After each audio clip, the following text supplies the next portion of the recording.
Hey there, Sandra here from the Schwowin's Nest. I've got some winter DIYs for you today. I'm going to be using this cute little pallet sign that I picked up at my Dollarama store. It was $2.50. I'm going to remove the label and give it a couple of coats of white chalk paint. I have this wood snowflake cutout that came in a pack of 5 from Michael's, and I'm going to paint it with Parisian Grey Folk Art chalk paint. It's only going to need one good coat because this chalk paint is amazing. It covers really well. I'm also going to use this smaller wood cutout snowflake and I'm going to paint it white. This snowflake came in a pack of a bunch of different things. It had a couple different styles of red trucks and a couple different styles of the snowflakes. So I decided to grab this one. I liked the shape of it best. I'll just be painting the front of it, a couple of coats, and making sure to get all of those little edges. While the snowflakes are drying, I'm going to stencil the word home, but of course the snowflake is going to be my O. So this is a simple script alphabet stencil. It's my absolute favorite stencil in the world. It's a 3-inch stencil and I do have it linked down in my description box. I'm just using some black chalk paint. You can use acrylic paint or any type of paint that you have, a makeup sponge, and I'm just going to dab it in, making sure that I don't add too much paint because I don't want it to bleed through. Using a fine-tipped Craft Smart black paint pen, I'm just going to draw some shadow lines. If you've been watching my videos, you know that I really love making all of my letters look a little bit more high-end and professional, so I do always add a line or a shadow to the left side of my letters. You could do it on the right as well, but you just want to make it consistent and be on the same side for all of your letters.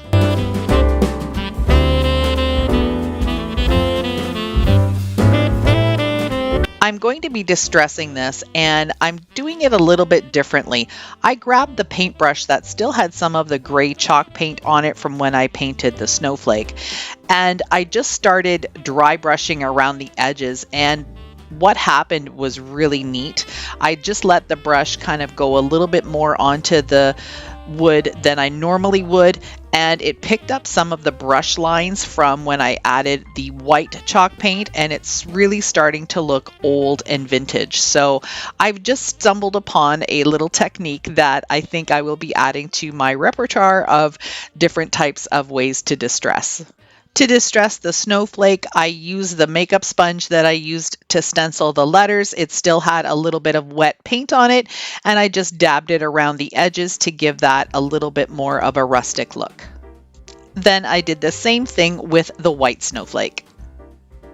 I'm using hot glue to attach the snowflake to the center palette, and I'm just going to make sure that it is centered really nicely, and then I'll go ahead and do the same thing with the white snowflake and add that on. To add a little bit of wintertime sparkle to the snowflake, I'm using a bamboo skewer with some Mod Podge, and I'm just going to be dripping it on like that. Then I'm going to take some Epsom salts and put my sign on top of a bowl so it doesn't make a big mess, and just pour some of the Epsom salts on top of the glue. Then press them down a little bit with my finger, allow them to set for a few seconds, and then shake off the excess. While I do this to the rest of the little petals of the snowflake, I wanted to take a moment and wish all of my subscribers and viewers a very Merry Christmas and Happy New Year. This will be my last Christmas video of the season, but I will be posting throughout the holidays, and hopefully you'll come and join me for some YouTube fun. I have some wonderful things planned for the rest of this year and the coming year, so I hope you stick around and hit that subscribe button. Don't forget to click the bell so you can get notified whenever I upload new videos and you don't want to miss out. The last thing I'm going to do is just paint the back of the sign with one coat of chalk paint just to make it look more finished. I decided to add a hanger to it. It would be a nice stand-up sign as well, but I thought you never know, somebody might want to hang this. And just in case you didn't know, I do sell the majority of my crafts. I do sell them on Facebook Marketplace, and starting in January, I will have an opportunity for you to purchase some of my crafts and designs on my website. So stay tuned for that. I'm using this black and white wrapped string that I got at Michael's. I think during the holiday season it's also available at the Dollar Tree. And I'm just going to tie a knot in the end of the rope, and that will help it be more secure when I have it hot glued on.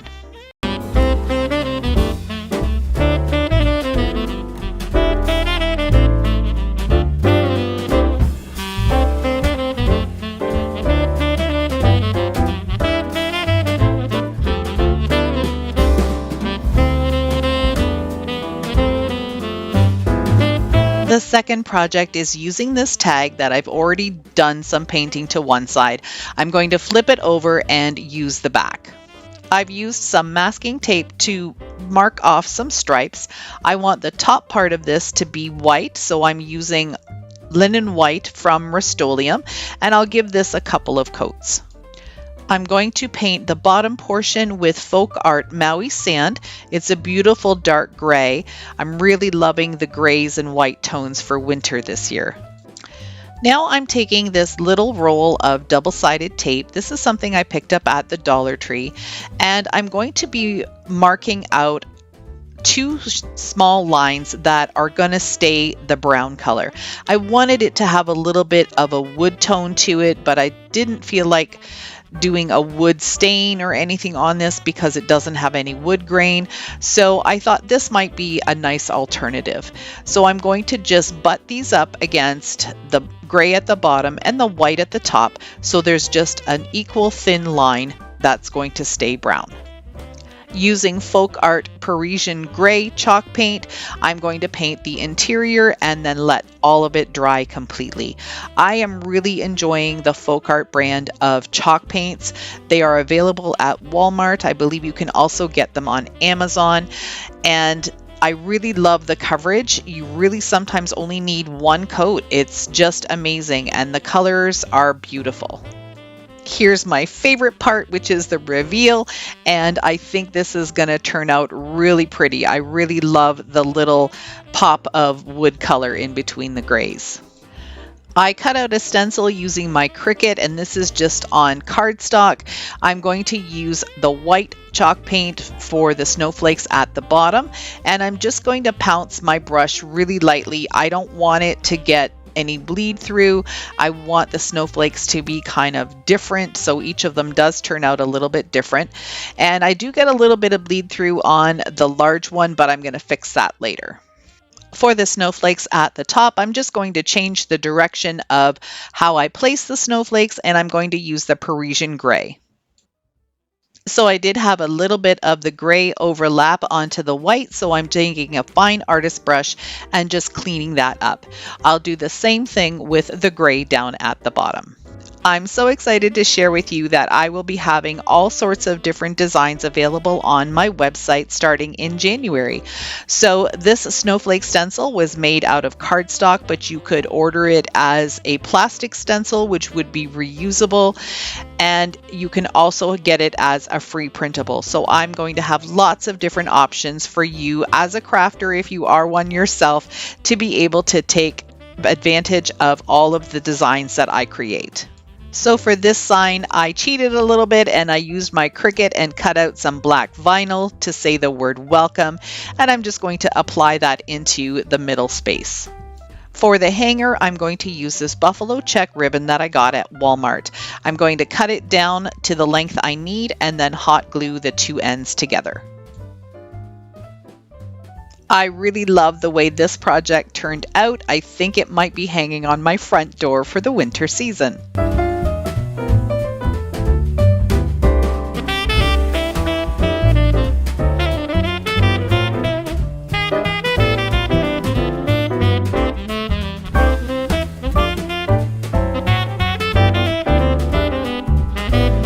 For my second project, I'm going to start off with this little tin, and I'm going to give it quite a few coats of DIY chalk paint.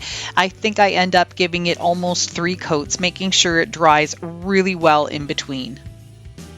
With my Craft Smart paint pen with the fine tip in black, I'm going to write the word snowballs. I'm starting with the W and I'm working my way to the end of the word, and then I'm going to come back to the W and work my way back to the beginning of the word. And that just helps me to center my letters.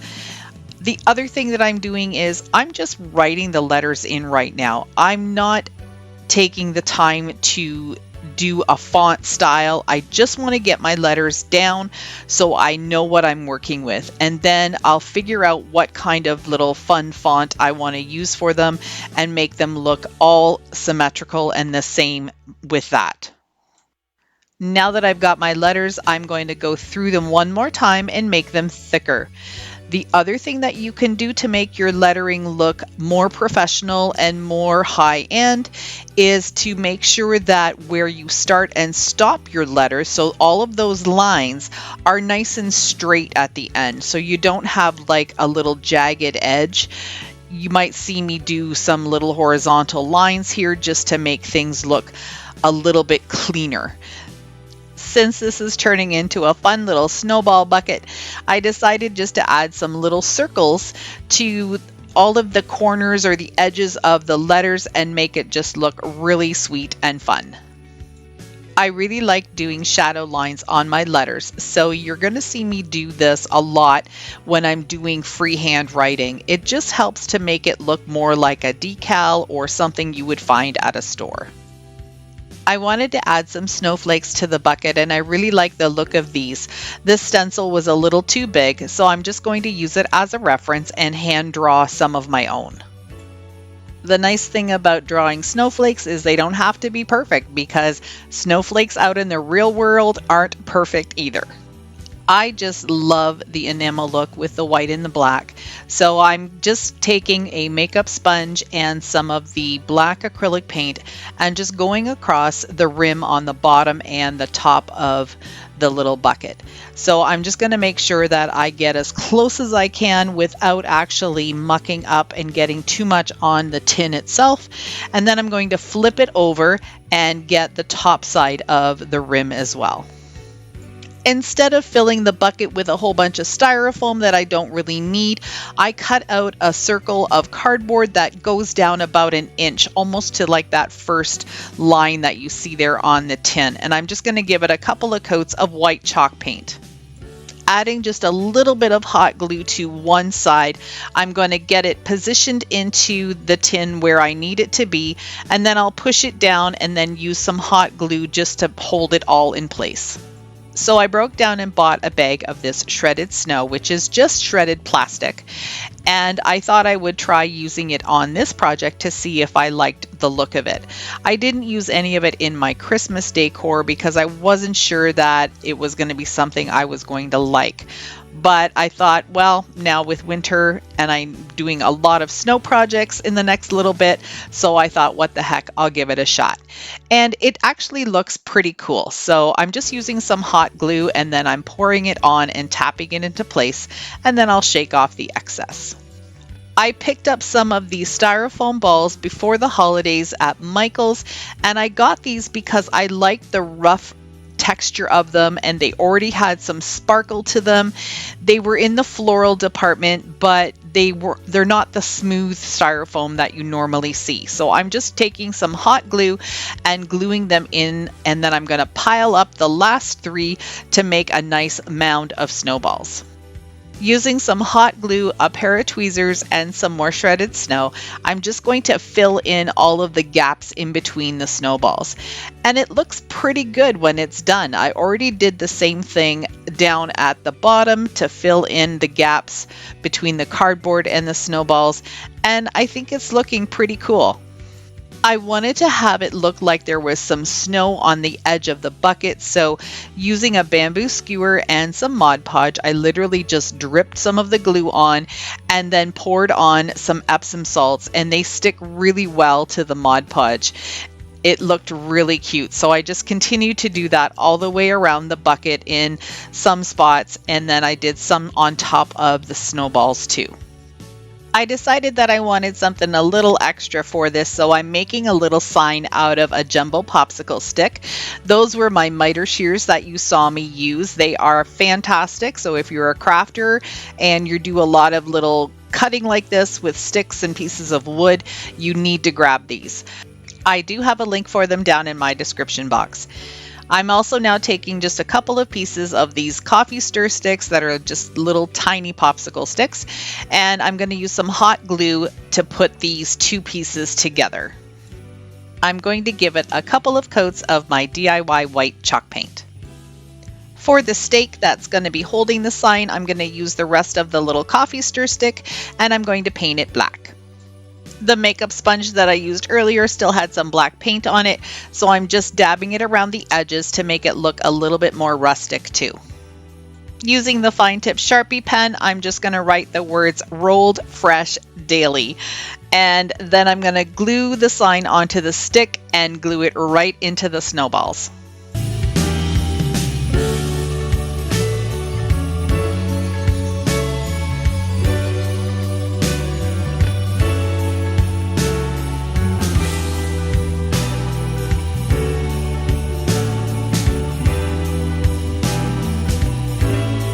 I hope you. This is a wood cutout snowman from the Dollar Tree, and I'm going to be taking some jumbo popsicle sticks and gluing them on in a shiplap manner all the way to the top.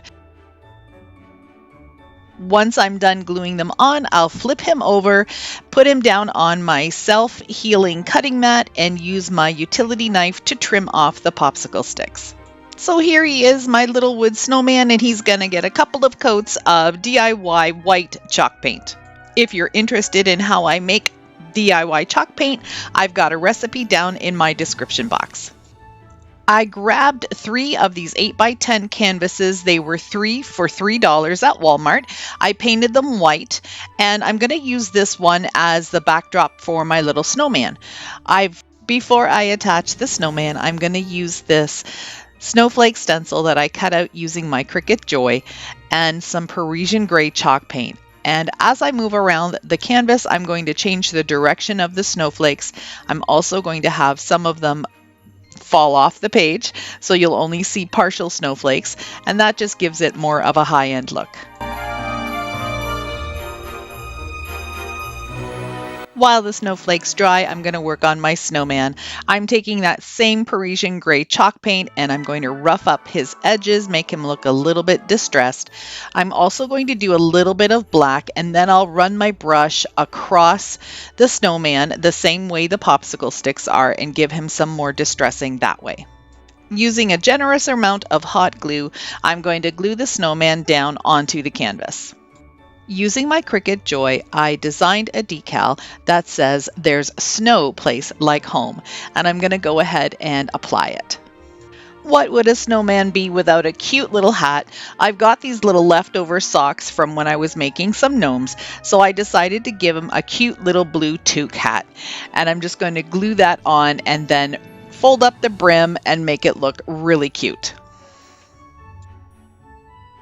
I'm also going to add a little blue scarf with some little tails hanging down, and then I'm also going to add a little pom-pom for his hat. Of course, my little snowman needs some buttons, so I'm taking my Craft Smart paint pen and I'm going to draw 3 little black circles down his body. He's also going to get 2 little black eyes, a little black mouth that looks like little coal dots have been put on, and then I'm going to take a burnt orange color and paint on a little carrot nose. I scrounged around in my stash and I came upon this white frame which has a little bit of a blue tinge to it, so I thought it would complement the picture perfectly. It fits in there really well, and I'm just going to take some hot glue and glue the canvas right down to the frame just to make sure that it doesn't move around. The last thing to do was just to put the backing right back in. It fit perfectly, and it has an easel so I can stand it up or hang it, whichever works out best. And of course, no project of mine would be complete without a little bit more distressing.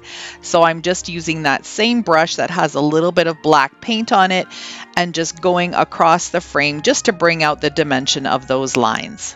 I have to say, I think this sign turned out pretty darn cute.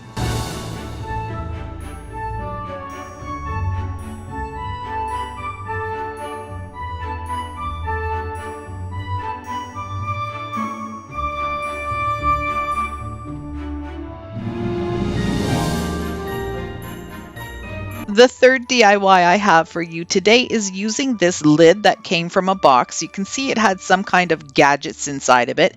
I'm just going to pull out that foam that's there because I don't need it for this project. There's some hot glue at the bottom, so I'm going to take my handy dandy razor scraper from the Dollar Tree and just go ahead and clean it up. I'm also going to remove the hinge because I don't need it. Before I can do anything else to this little guy, I've got to sand down those holes where the clasp and the hinges were because for some reason the wood was sticking out quite a bit. So I'm using some fine grit and coarse grit sandpaper, running my finger across it to make sure it's nice and smooth, and then I'll wipe it down. So here's that spray paint again. Flat black spray paint. Okay, I said it. I guess I've just got to say it really slow. I'm using the same one and I'm just going to give it 1 or 2 even coats. I'm going to create a really low profile greenery arrangement for my dining table, and I'm going to just use a little bit of hot glue just to tack these branches into place. I have a whole bunch of greens left over from different projects, so I'm just going to start layering them and creating something really sweet for my table. So for these smaller pieces, I'm gluing them onto the lip of the little box because I want them to droop down. I don't want to put anything inside the box because then it will stick up. I want everything to kind of be drooping down a little bit. Whenever I'm doing arrangements like this with florals or greenery, I like to use different colors and textures. So I'm using some of this lamb's ear and I'm going to, again, glue them down onto the lip of this little lid so they droop down instead of sticking up. The 2 pine stems that I've added into the center just came off of a larger arrangement from Dollarama, and I just pulled them apart and then just hot glued it. So they are sticking up a little bit, but they're still kind of going up and then drooping down. I've got the larger pieces that I wanted, and now I'm going to be taking some of these smaller pine branches and adding them in to fill in the gaps. I'm adding a little bit more of the lamb's ear just to give a little bit more variation in color. And then I'm going to actually have some boxwood, which kind of has a lamb's ear look. And that's going to be my filler piece to get rid of all of that empty space right in the middle. For the remainder of the pieces that I'm going to be adding as fillers, I'm not going to be gluing them in. There's enough of a foundation that I'll just be able to push them in between the other greens and they'll stay put. I'm using some pine picks from the dollar stores and also some that I picked up on Amazon.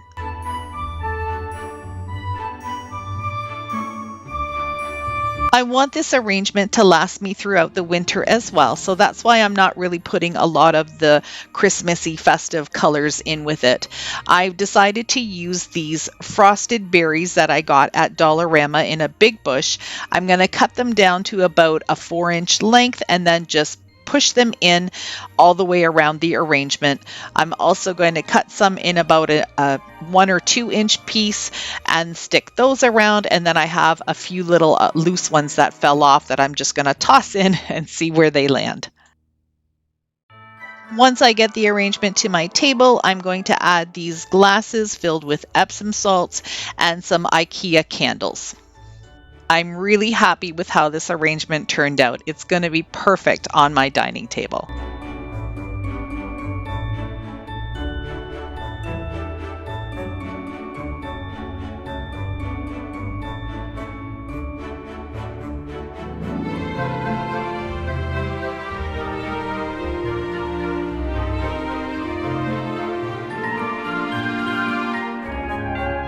So I'm starting off this first project with this Dollar Tree wooden sled.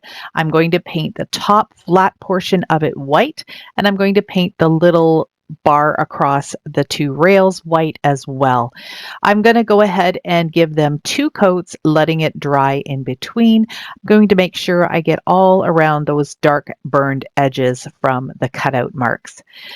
Before we go any further, I just found out as I was editing this video that I filmed everything in this magnification mode. So everything's going to be pretty close to the screen today, and I do apologize. I hope I won't be too out of frame, but if I am, bear with me and you'll see the results at the end. While I had my white paintbrush out, I grabbed 3 of these little wooden snowmen. Now, I did get these at my local Dollarama store, but they do have them at Dollar Tree, I believe. I just know that my Dollar Tree doesn't carry any of these guys. I'm going to be painting 3 of them white, but I end up only using 2. For the rails, I decided to go with this sage green color, and I'm going to make sure that it's really nice and covered. I really like this color for more of a neutral kind of wintry green color. I think it's really pretty. It's also good for the spring, so basically it's probably a good year-round color, but you can definitely paint the rails any color you like. I've replaced the jute twine hanger with this black and white twine that I got from Michael's last year. I've used it quite a bit. I'm almost out, so I'm going to have to restock. I'm going to tie a couple of double knots, and I've already got it fed through the one side of the sled. I'm just going to pull that through, measure out how long I want the hanger to be, then feed it through the other hole and tie a couple of knots there as well. The little snowmen have dried, so I'm just taking some black paint and I'm going to just paint their little hats. I end up, like I said earlier, just using 2 of these, so I'm only going to paint 2 of the hats. I just make sure that I'm really careful going around the little brim because I don't want to schmutz up any of the white. I used my Cricut to cut out the word "Let It Snow" in black, and now I'm just putting it right on the sled, more towards the bottom because I'll be putting some decorations towards the top. And again, because I'm a little magnified here, you might not be able to see everything, but I do use my Cricut scraper and then very carefully peel off the transfer tape and then add the words "Let It" on the top of this. To start decorating, I'm going to add this buffalo check double loop bow. This is a 2-finger bow that I made, and I left the tails extra long this time because I want to do something a little bit different. I have been watching my sweet friend Linda over at Faith Chick 777's DIY by Design, and she has some beautiful projects that she creates, and she always leaves her ribbon tails a little bit longer so she can make a little bit of a design with them and glue them down so she has them the way she wants them to be. So I'll be showing you that shortly. But first, I'm just going to take some more of that black and white twine and I'm going to just create a little shoestring bow that I'll glue right on top of the original bow. I left the tails of the shoestring bow purposely long as well. I'm just tying a knot down at towards the end, and then I'm going to just take that knot, hot glue it to the hat of the little wooden snowman. You can see that I've already done one there, and then I'll be able to place them where I want them to be. They'll still look like they're hanging off of the ribbon, but they'll actually be glued right on top of the sled. Now I'm going to be adding some of these little wooden snowflakes. I've got a couple of different colors, this turquoise and then one that is about a charcoal color. I'm just going to put this one turquoise one up by the bows. That's just going to give a nice little pop of color and tie it into the green rails. Before I go any further, I'm going to show you what I'm going to do with the tails of these ribbons. And this is what Linda does all the time. She kind of gives them a bit of a curl and then glues them down, and then she gets this wavy look on these tails and it just looks so pretty. So I'm going to go ahead and dovetail my little end here and then glue part of it a little bit more. You can see I'm just kind of pushing it up so it has a little bit of a wave to it, and I think this looks so pretty. If you have a chance, go check out Linda over at Faith Chick 777's DIY by Design. design. She has so many beautiful crafts and does a beautiful step-by-step explanation of everything she does. Now I'm going to glue down my little snowmen and have them sit in such a way that they look like they're just kind of falling off the ribbon, but they look so adorable. And at this point, I was debating whether I should put little faces on them. You guys let me know in the comments if you like them with or without the faces. I'm going to continue adding some more embellishments. I've got a little jingle bell. I'm going to add some more snowflakes in the different colors, some greenery, and then at the end, I'm going to add just a little bit of Epsom salt to different places, just where I place some hot glue and then drop the Epsom salt on top. And of course, I add little faces for my snowman. You'll have to let me know what you think of this first project. It was a work in progress. I had something in mind, as you can see with the snowflake to the right there, but it didn't turn out the way I thought, so I had just changed up on the fly. I've got this wood cutout. This is a 1/4-inch plywood, and I'm going to be painting just the top of it white. Now, these cutouts are going to be available on my Etsy shop in 2 different sizes. This size is about 8 inches tall, and I'm going to also have a 5-inch tall one available for you. I'm just using a glue stick on this wood round. You could get one of these at the Dollar Tree. I know they have tons of different styles and shapes, but I'm just going to use this round one for now. I'm going to be putting some scrapbook paper on it, and this scrapbook paper is from a Christmas paper pack, but I thought it was really pretty with just the snow falling and the blurred Christmas trees on the bottom. I'll just trim off the excess using my craft knife. Now I'm taking some fine grit sandpaper and just cleaning off the edges, making sure that they're all cut off really well. But I also wanted to distress the paper a little bit. You can see that there's some white showing through when some of the green comes off. And I just thought that would give it a really pretty old look.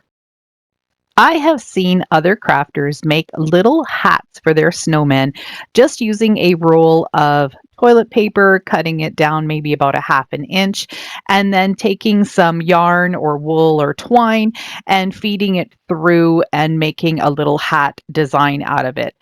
I needed something a little bit bigger than a toilet paper roll, so I just used a piece of cardstock and folded it the way I needed it. This is actually taped together just with some masking tape, and it's probably almost 3 inches. Now I'm just going to be taking some of this white cotton twine and I'm going to loop it through as you see me doing here. It's almost a little bit of a macrame knot, and then I'm going to push everything together towards the side. You can see that the cardboard area or the cardstock area is actually going to be the brim of the hat. And every once in a while, I decided to add a white and black one just to give the hat a little bit more color and texture. I'll just continue this all the way across until I get to the other end of the little cardboard tube.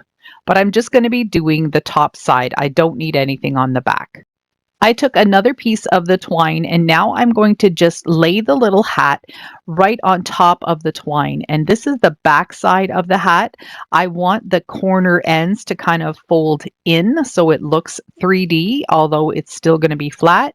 So I'm just going to take my extra piece of twine, tie it together, and you can see how it just kind of comes together and makes a little hat shape. As I said, this is the back of it. I'm just going to knot that, and then I'll turn it around and see if I need to make any adjustments to it. You can pull some of the pieces out a little bit longer if you need them to puff out a bit more. And then I'm going to take my fabric scissors and cut the little tails off the top, and that will create a cute little pom-pom hat. Using some hot glue, I'm going to add some to the one side of the snowman's head. I always like my snowman's hats to be a little off to the side like this. I just think it adds so much to the character. With the extra flaps that you see on the side where the cardstock is, I just cut that tube in the back, and then I'll just trim these off and glue everything down so it stays put. I just folded the edge of that cardstock over on itself towards the back, and that kept it there just fine. The next step is to glue our little snowman right onto the wood sign. And because I don't ever center anything, I'm going to put him off to the left, and that will give me some room to put some embellishments or maybe some writing on the right. I'm just going to have his little hat hang off a little bit. I think that just looks super cute. To give his hat a little bit more dimension, I just put some hot glue on the top there where I want to glue it, and then I just kind of push that pom-pom down a little bit, and his hat just kind of puffed out a little bit more. He is adorable so far, and I'm so glad I changed my mind and went in this direction. For his little buttons, I'm going to use these little wood circles. These are just extra pieces that fall off when I'm doing some cuts with my laser cutter, but you could also use buttons or half round beads. Whatever you have in your stash would work just fine. I'm going to take my Sharpie marker and just draw two little dots in the center and make them look like buttons.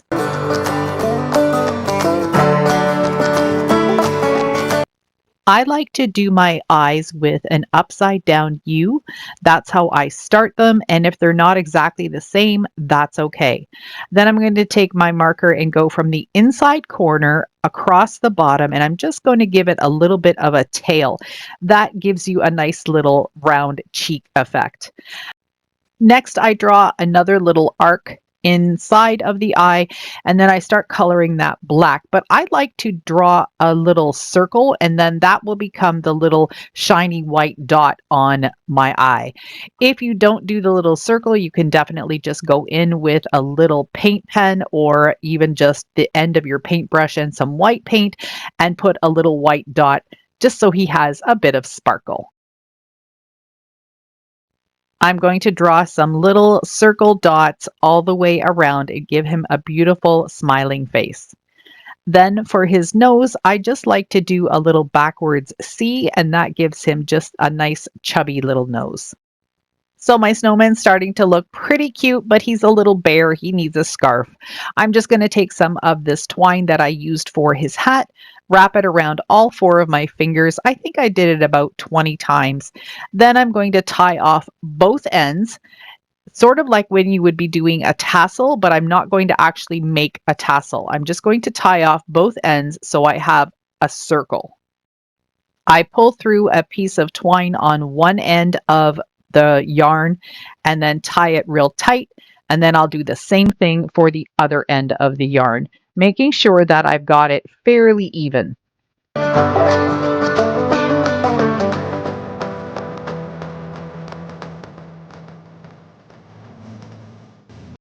To make the scarf, I'm going to cut one of the ends right close to the knot, and then I'm going to have a long piece that'll have two knots, one in the end, one in the center, and then a loose end, sort of like a tassel.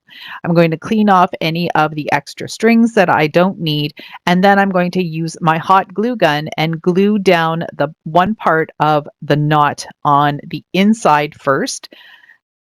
I folded in the knot a little bit so you wouldn't actually see that, and then it'll kind of come up and over so the knot itself gets hidden.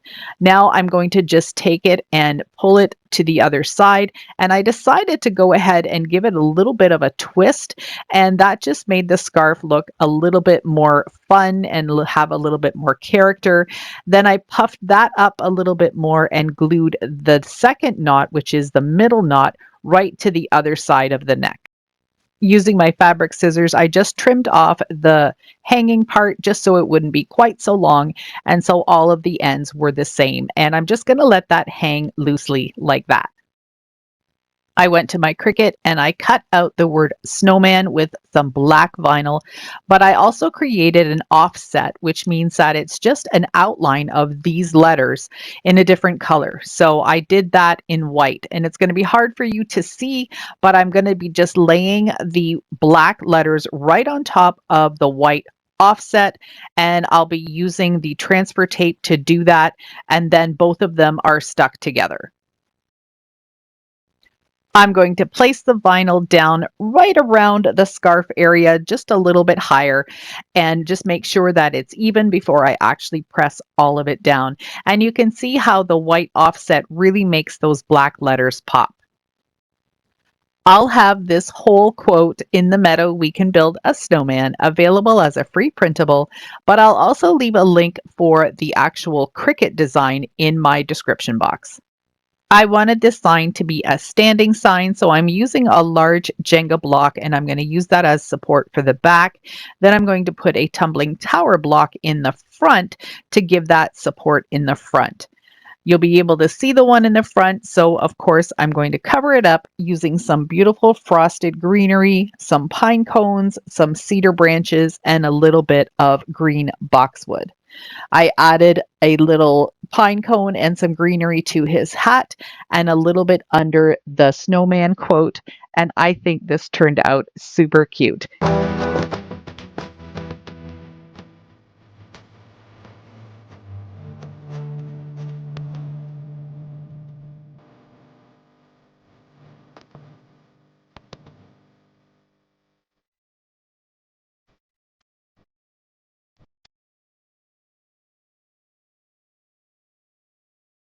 My second DIY is using this little laundry sign that I picked up at the Dollar Tree. I'm just going to pop out the back. It just is held together with a few little nails, and I'm just going to push those out and then remove the laundry words. I love using this little razor tool from the Dollar Tree. It's a really handy tool and it gets right underneath things and pops them off without creating too much damage. Since I'm going to be painting this, I just wanted to sand down these little holes where the nails were because I'm also going to be hot gluing this back into the frame and I wanted it to fit in properly. I'm using the rich black color again from Folk Art. It is a chalk paint, and I really am falling in love with this line of chalk paints. They go on so well, so nice and smooth, and usually one coat will do the trick. This is just a plastic frame. It is a faux wood grain on top of it, but I wanted it to have just a little bit of a deeper color. So I'm taking my chip brush and a little bit of the same black paint, and I'm just going to go around and dry brush it and give it a little bit more depth. I've got this cute little snowflake that came in a pack of a bunch of other snowflakes and a couple of other items as well. I'm just going to give it a coat of the white chalk paint. Now, this was a little tricky. There's a lot of nooks and crannies in these little snowflakes, and it took me a little while to get all of it white. So I think it might have been better to just spray paint it, but I did it this way. So take it into consideration that you might want to try spray painting this instead of using your brush because there's a lot of edges that need to get painted. Now, I know some of you like watching me when I do my freehand lettering, but I am taking advantage of my Cricut and I designed a little decal in white that says "Come in and cozy up." So I'm just going to attach that to the sign. Next, I'm going to hot glue the snowflake right next to the words and then get that sign put back into the frame using hot glue in each of the four corners.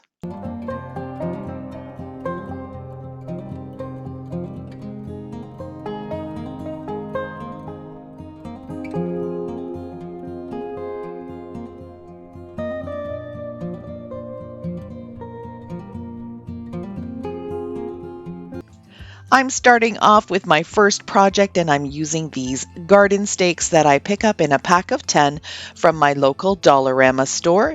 They come out every spring and summer, so I always grab a bunch of them because they're super easy to work with. I'm just going to take the corner edges here off to make them look a little bit more rounded. These are going to serve as my skis. I'm standing them up to figure out the angle that I want them to be at, and then I'm going to use some hot glue to glue them together. Then I'm going to give them a couple of coats of my DIY white chalk paint. This is using some talc and latex paint, just a regular sealing paint that you can get at the hardware store. If you want the full recipe, it's down in my description box. While I let those skis dry, I'm going to take another short piece and just cut off the angle. I'm also going to paint this with a couple of coats of the white. I wanted these skis to have a bit of a stained look to them, so I am using this water-based gel stain from Americana Paints and a really rough brush, and I'm going to do somewhat of a dry brushing with it. This isn't exactly a stain material, it's more of just a gel kind of paint. I don't know, it's kind of weird, but it works really well for this project. So I'm going to continue to do this until I get the stain effect that I like.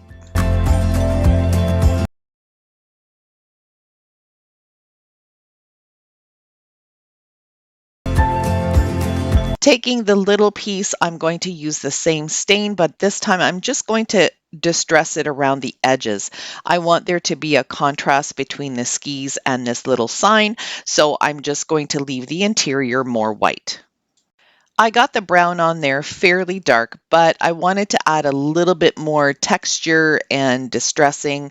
So I'm taking my chip brush and some black paint, and I'm just going to go over it a few times, dry brushing it and just deepening up the color. So it looks like I missed some footage here, but you get the idea. I wrote the word ski lodge and I put an arrow underneath, and now I'm just going over the letters a little bit more with my Sharpie fine point pen just to thicken them up and make them look a little bit more distinct. I have tons of little greenery pieces left over from the Christmas holidays, so I'm going to be adding 2 of these little pine branches to the skis, one facing down and one facing up. To add a little bit more different texture, I'm also going to be using these other little pine picks. I picked both of these up on Amazon before the holidays, and I use them a whole lot in my decor. I just love them. They look so realistic. I'm cutting these picks in half, and I'm just going to put them around the center of the skis. For the little sign, I'm going to apply a generous amount of hot glue into the center and then hold it down a little bit on an angle so it adds some character.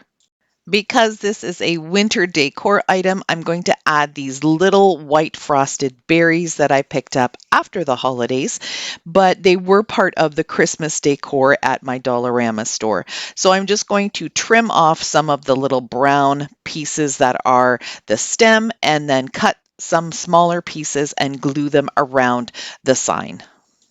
I'm also going to add a few single snowballs here and there.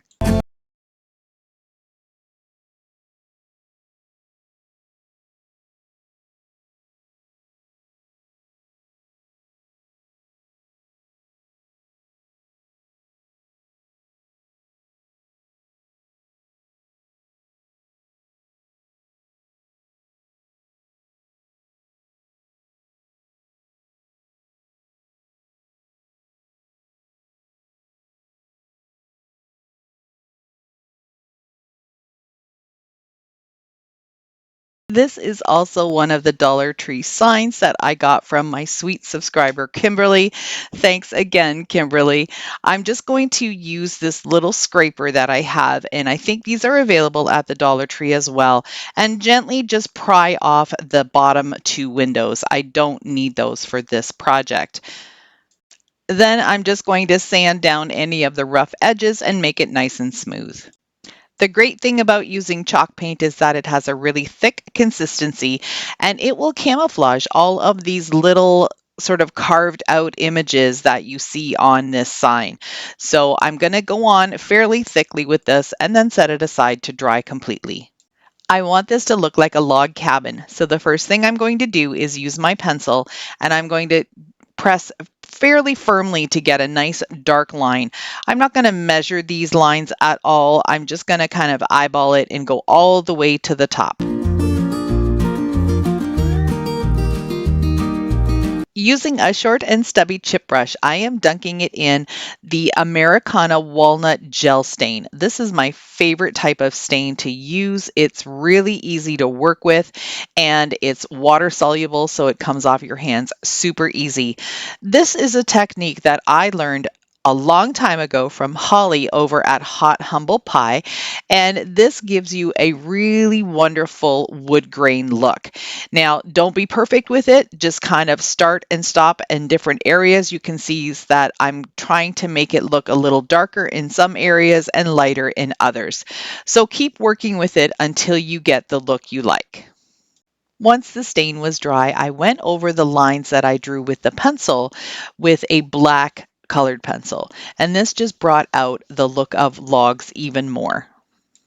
I wanted the window to pop a little bit, so I'm just going over it with a different color. This is sort of a gray beige color. It's clay from Martha Stewart chalk paints, and I got this on sale for $6 at Michael's last year, and it's still going strong. The bottom of this sign had a cutout for snow, but I wanted it to be a little higher, so I'm just using my white again and drawing some mounds of snow. Then I'm just going to touch up any of the brown stain that got on my white roof here, and that will make it look nice and clean. Using my Craft Smart oil-based paint pen in white, I wrote the words Ski Lodge, just very simply. Kind of looks a little bit like a farmhouse style or maybe a Ray Dunnish kind of look. And now I'm just going over the letters and cleaning them up. Again, just using this freehand, I'm going to write sleigh rides, toboggans, and cocoa and coffee bar. I'm going to have this also available as a free printable. Even though I did it by hand, I created it on my computer with a nice brown wood background in case you wanted to use it for your project. To make the letters pop and look a little bit more three-dimensional, I'm just taking a black fine point Sharpie marker and drawing a shadow line on the left side of the letters. So you can see here, I'm just kind of starting in the center of the letter and making sure that I go all the way to the top. For straight letters, just doing the left side. I'll continue this for the words at the bottom. To cover up the hole from the hanger, I'm just going to glue on a little wood cutout from the Dollar Tree. It's just a little snowflake, and I'm just going to leave it the natural wood color. To finish off this project, I'm going to glue the sign to this wooden box that I had already painted white a while ago. This was just something I found at the thrift store. And I'm just going to glue it on and then fill the inside with some winter greens. And I think this project turned out really cute.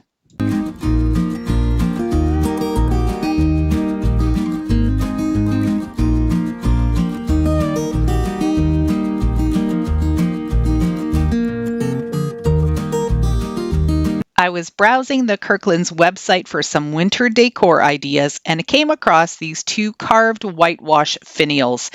They're absolutely beautiful. They're solid wood. They're on sale for $75. Let's make them for less. This snowflake I've had in my stash since last Christmas, but my local dollar store called Dollarama, and I believe it's only available in Canada, has a bunch of these year-round. Not snowflakes year-round, but they do have some different type of decor pieces. They're solid wood. Now, not real wood, it's that MDF wood, and then it has a veneer on the top that is a really nice soft beige color. I'm going to take a small paintbrush, and you can see me doing this here. I'm just going to put a line through every piece of this snowflake, join them together, and that will just give me a faux look of what the other ones on the Kirkland's website looked like. For the second snowflake, I'm going to take 3 of these snowflakes that came from the Dollar Tree. They were connected in a garland, and there were actually 4 altogether, but I only had 3 left.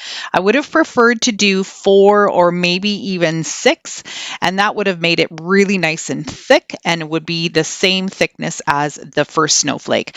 But this will have to do. I'm just going to hot glue all 3 pieces together, and then I'm going to give them a really light coat of paint that is similar to what the first snowflake looks like. For the smaller snowflake, I'm using this glass candlestick for the base. You can definitely get one from Dollar Tree. I think I grabbed this one at a thrift store, and you can see that it's already been painted. a different color, not the color that I'm going to do today. And then I'm grabbing one of those wooden dice that you can find in a pack of 3 at the Dollar Tree.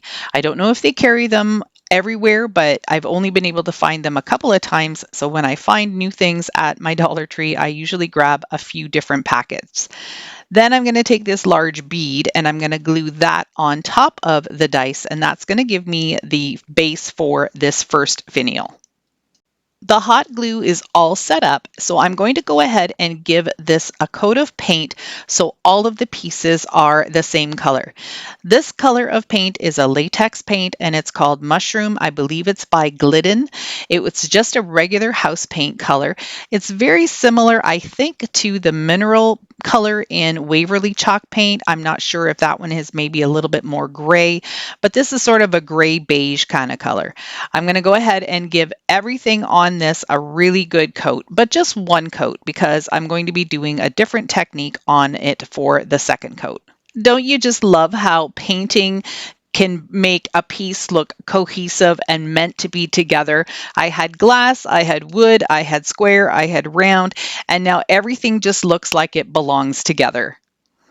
For the second finial, it's going to be a little bit larger, and I'm starting off by using 3 of these Jenga blocks. These are actually Jenga blocks, but I want to be able to get rid of the words there. Now, those are engraved, so I can't just sand them off. I really have to go up to town. So I've decided to use my rotary tool with the sanding pad, and this makes quick work of just sanding everything down nice and smooth and totally getting rid of those engraved letters.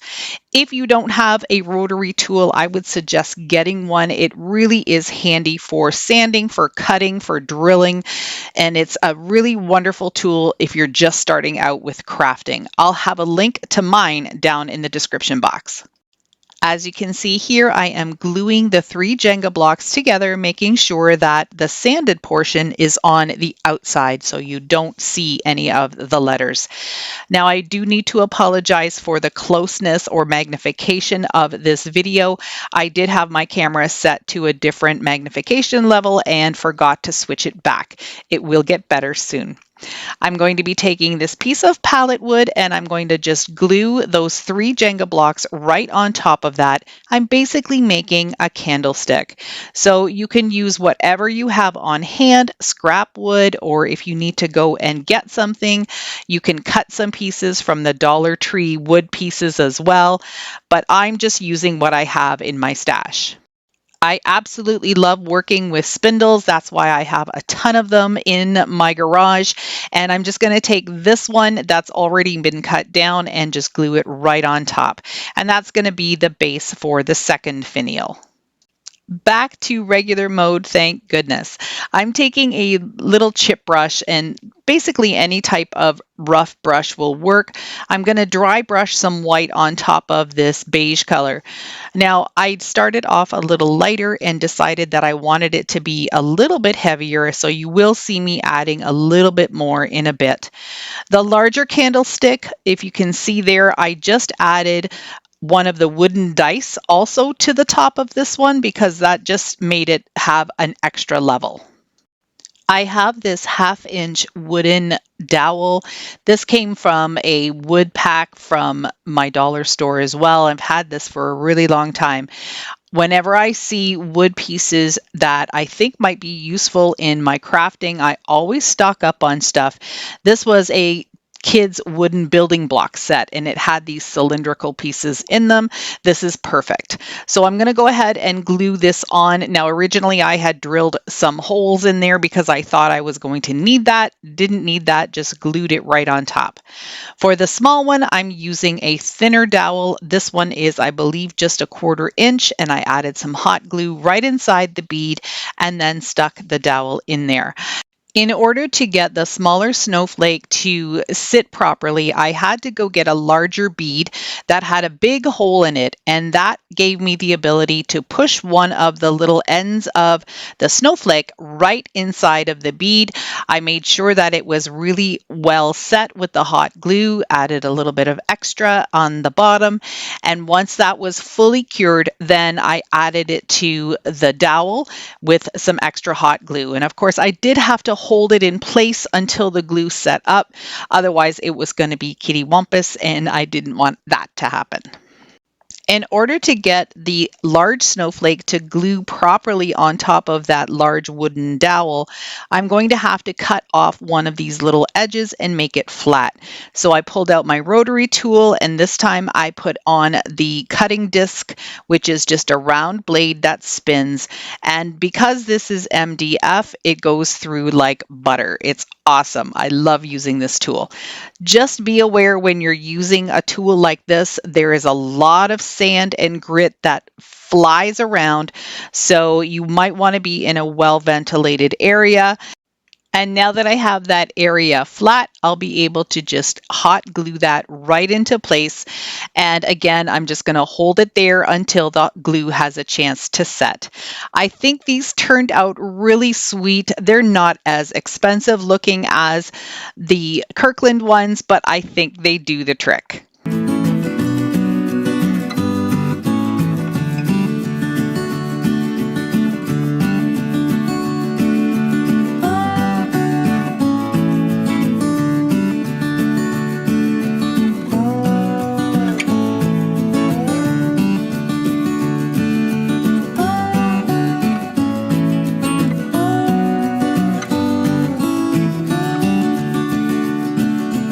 This picture I thought was absolutely beautiful. It's really hard to tell whether the trees are black or a really dark green, but I decided to go with black, and I had a picture in my stash that was very similar to this shape, so it was the perfect dupe to do. I thought this picture was perfect. I had already given it a couple of coats of white spray paint, and then I went over it with a couple of coats of white chalk paint. This is a printable that I will have available for you on my website. These are just some trees that I found on Pixabay, I believe, and I will have the actual photo for you linked down in my description box. But this is a sheet that I just put together, and then I printed it out on tissue paper. I just used my X-Acto knife here just to start very gently cutting out all of the images. I just find with the X-Acto knife you get a more precise cut, and my hands don't really like using the scissors, so that's why I'm doing it this way.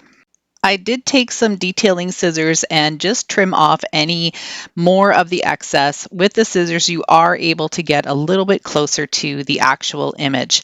I'll be using Mod Podge to apply these tissue paper prints to my picture.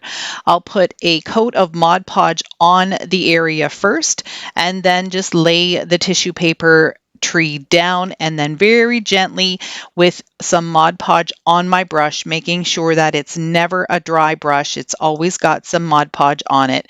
Otherwise, you risk tearing the tissue paper. Then I'll just smooth it out and pounce my brush a little bit, and I'll repeat the process for all the rest of the trees.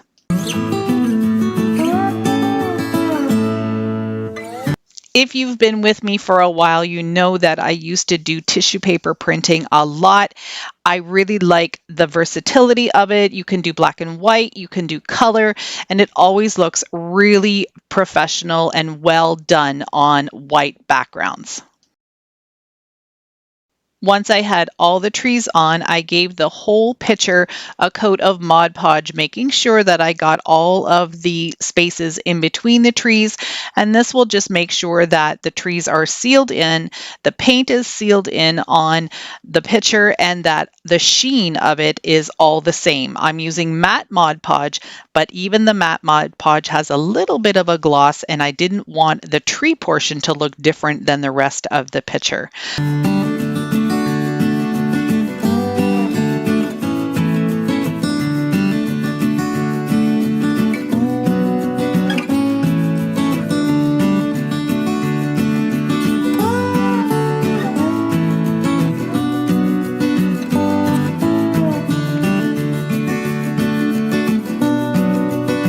I found this print on the Pottery Barn website, and I thought it would be beautiful for Christmas and then right into the winter season.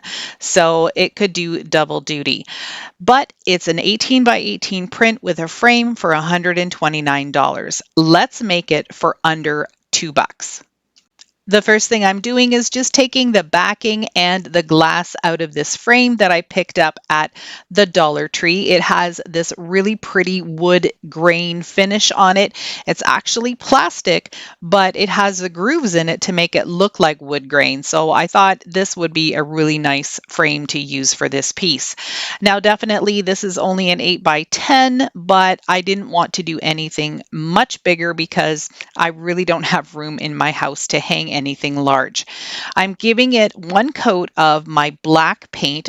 It's multi-surface paint by Folk Art. It's in a satin sheen, and I thought that would be nice just to have a very subtle gloss on this frame to bring out some of those details.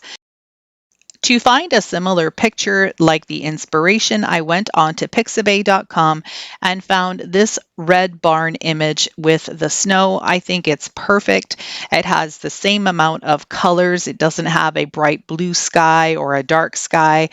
It has some snow, it has some evergreen as well as some regular trees. And this is very similar to what the inspiration looked like. So what I did was just crop it to fit my frame, and now I'm just going to be cutting out any of the excess paper that I don't need.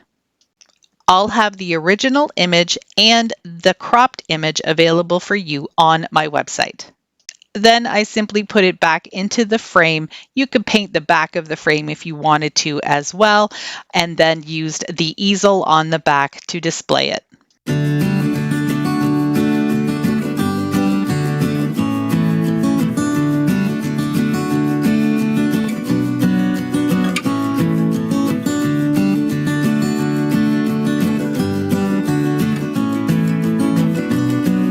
I saw this adorable Danish ski set on Wayfair. I think it's so cute, but they're asking $52 on sale. This is only about 14 inches high, so asking that kind of a price is just unbelievable to me. Let's make them for about $3. I'm starting off with these wooden garden stakes that I get at my local dollar store in the spring and summer. And when they're there, I stock up. There's usually 10 to a pack and they're $1.25. So I'm going to use 4 altogether, and I'm using some wood glue to glue 2 of them together to make a more thicker and sturdier ski. You could use a painter stick for this, but I didn't want to because of the little indentations that they have. You could also use jumbo popsicle sticks, but I would suggest gluing a couple pieces together just to make it a little sturdier. I'm going to add some clamps on them just until they have a chance to set up. Usually about 10 minutes is all it takes for wood glue to get nice and sticky so it holds the 2 pieces together. It's been about 10 minutes, so I'm going to go ahead and remove the clamps. And now I'm just taking these pliers that have a cutting mechanism on the inside. I don't know what they're called, but I'm just going to be trimming off the point at the very top here. I want to get more of a rounded look. Then I'm going to take my sanding block and really give this a good sanding all the way around the edges, all the way down, and I want to round out that top really smooth. To create the little wooden poles, I'm going to be using 2 of these wooden dowels. You could also use bamboo skewers if you don't have small dowels like this.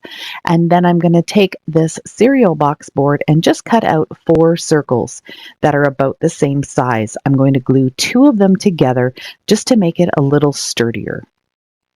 You could use hot glue, but I thought a glue stick worked just fine. Now it's time to assemble the skis themselves. I'm just using some hot glue and forming an X shape and then putting them together.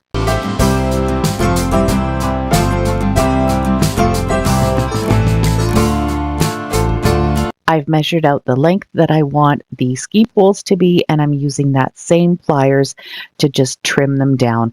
And I will sand down the cut edge a little bit just to make sure that it's nice and flat. In order to get the little cardboard piece on top of the dowels, I needed to cut out just a tiny little circle. So what I'm using is my craft knife, and I'm just kind of scoring it a little bit, and then I'll take some pointy little scissors and poke it through and make the hole big enough to fit the dowel. Keeping the design of the inspiration in mind, I'm always referring back to it to make sure I get it right. I'm going to start by painting the bottom tips of the skis with black. I can't tell if the picture is navy blue or black, but I decided to go with black because I don't have a lot of blue in my home. So I'm just going to be painting probably a good inch, maybe an inch and a quarter up from the bottom, and I'm going to make sure that I paint the back as well.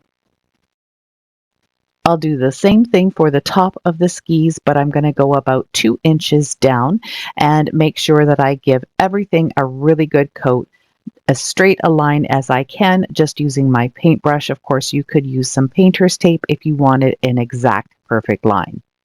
My adorable little ski poles also need a coat of black.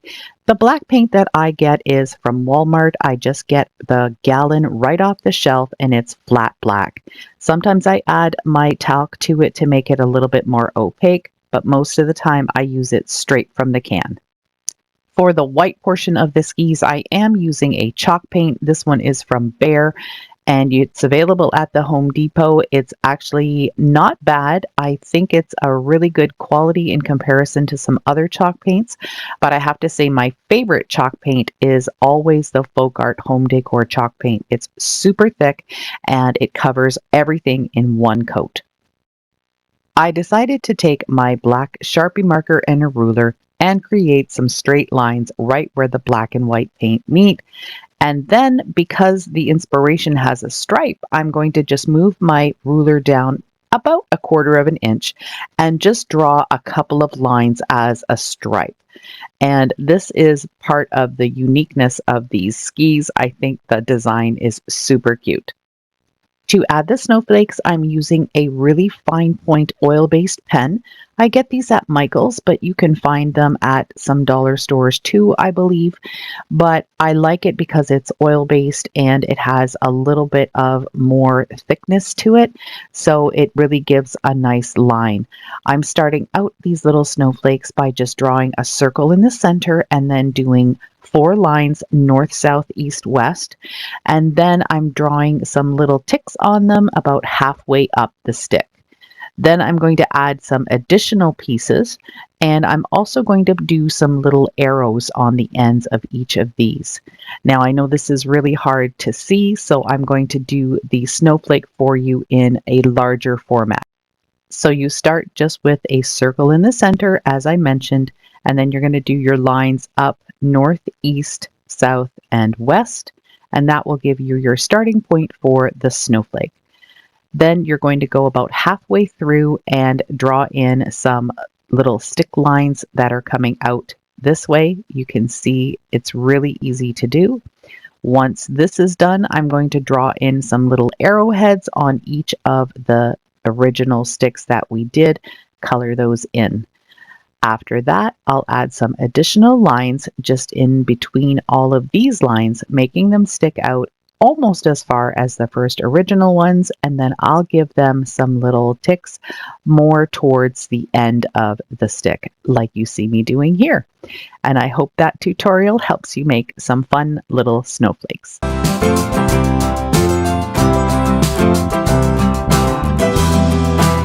Now it's time to add some greenery and some pine cones. I've got some frosted greenery here that was also from Michael's. I've also got some cedar branches that I have from Amazon, and I spray painted them a little bit white so they have more of a snow look to them. I'm going to add these all together, and then I'm going to be putting on my ski poles.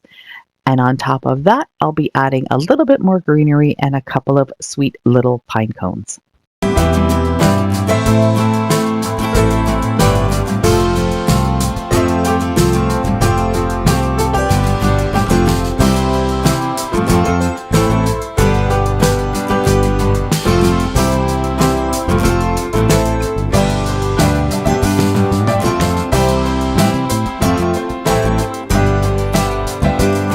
You could use these just as decor, standing up on a shelf, leaning against a wall, or on a tray somewhere, but I decided to just add a little black and white twine because that just gives me the option of hanging it somewhere.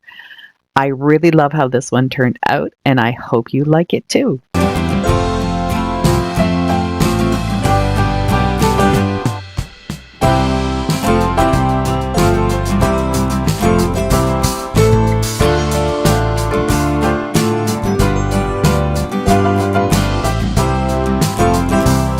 This is another beautiful piece for winter. It is very big, but I'm going to make a smaller version of it with some free printables that I found online. I found a long board in my stash. This was part of a drawer from a dresser, and I'm not going to paint it at all right now because when I paint this material white, it usually brings up a yellow tinge. So I'm just going to leave it the way it is. I found this beautiful printable on Pixabay, and what I did was create it in a black and white version or more of a grayscale version. I know the one from the inspiration is hand painted and it does have a little bit of brown, so you could definitely do some sepia tones or make it whatever color you want. I'll have the original and this grayscale one available on my website as a free printable. I'm just going to be cutting it down to size so it fits, and then running my finger along the excess paper there and using my paper trimmer to make a nice clean line. I printed this out on my inkjet printer on regular printer paper, so it would be nice and thick and you wouldn't see any of the wood coming through. I'm going to be just piecing it together, kind of like a puzzle, putting it together until it looks nice the way I like it, switching some of the sheets around until I get the view that I'm happy with. Then I'm going to use a glue stick and just glue them down onto the board.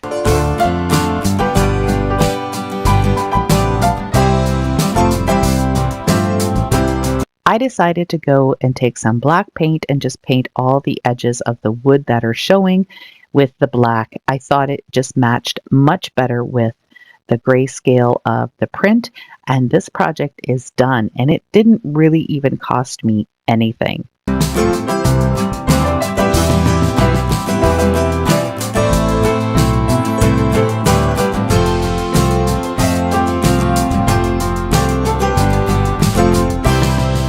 These natural linen snowflake placemats were available at Kirkland's.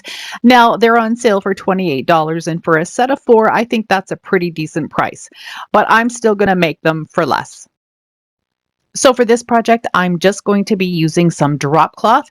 I did pick this up at my local dollar store, and it was $4 for 3 feet by 6 feet, I believe that was the sheet. But you can also get this at hardware stores, and probably you can find something like this maybe even at the thrift store. I'm measuring 18 inches wide, and I'm going to do 12 inches deep or high or wide or whatever you want to call it. I'm using my fabric scissors to cut it out, and what I'm doing here is just going about a ½ an inch outside the line, because 2 of these edges are already hemmed in and 2 of them will be not, and those are the ones that I am cutting now. So I want to have a little bit of extra space to be able to fold in those edges and give them a nice hem. I also like to use fabric scissors when I'm cutting material. Makes a huge difference on the clean cut. I'm going to be folding the edges in on themselves twice because that's how the original seam or hem is. So what I'm going to do is just fold it over once and then just crease it with my thumb. You can get a nice line with this. Really depends on the fabric that you're using, though. You may need to press it, and that will just really help to keep it in check when you're sewing. I am going to be using my sewing machine for this because I don't want to have 2 glued hems and 2 sewn hems. So now I'm just going to be folding it over twice, like I sort of pressed it with my thumb, and I'm going to use a straight stitch with some white thread and just stitch all the way down. Now my machine didn't really like this fabric at all because it's very loose fabric and the threads are not tightly woven. So it did have a little bit of difficulty with the bobbin, but I didn't worry about that because you really didn't see a whole lot of it anyway. I used my Cricut Explore 3 to cut out a pattern of snowflakes and some dots. I will have this available as a free printable. However, if you do this project, it would be better to not have this much waste on the vinyl. I didn't realize this until I started weeding and then thought, oh my gosh, I am wasting all of this vinyl, this big whole sheet, just for some snowflakes.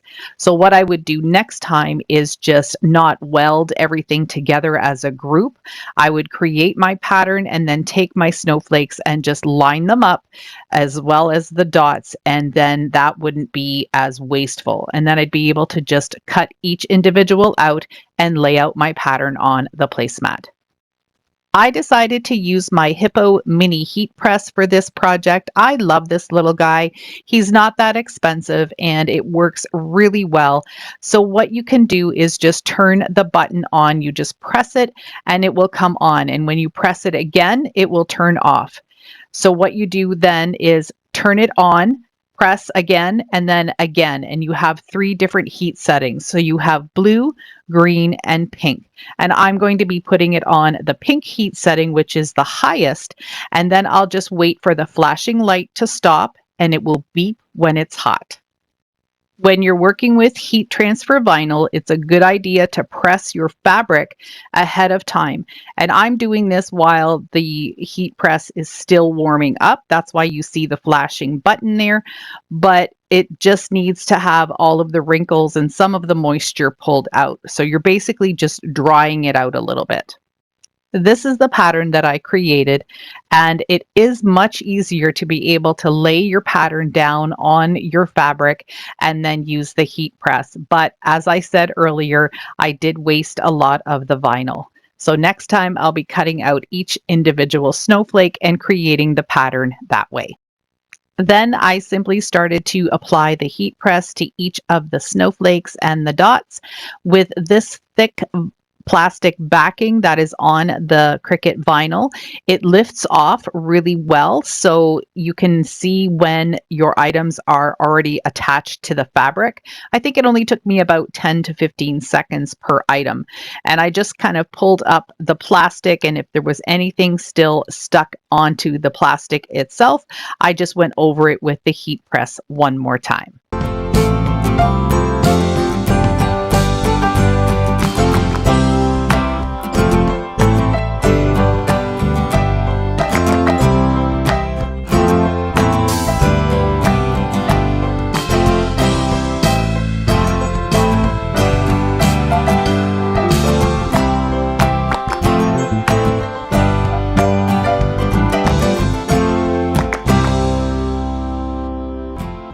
I'd love it if you could hit that like button. That gets me noticed more on YouTube and helps my channel grow. Hit the subscribe button if you haven't already. That black arrow will point you in the right direction. Thanks again for watching. Have a great day.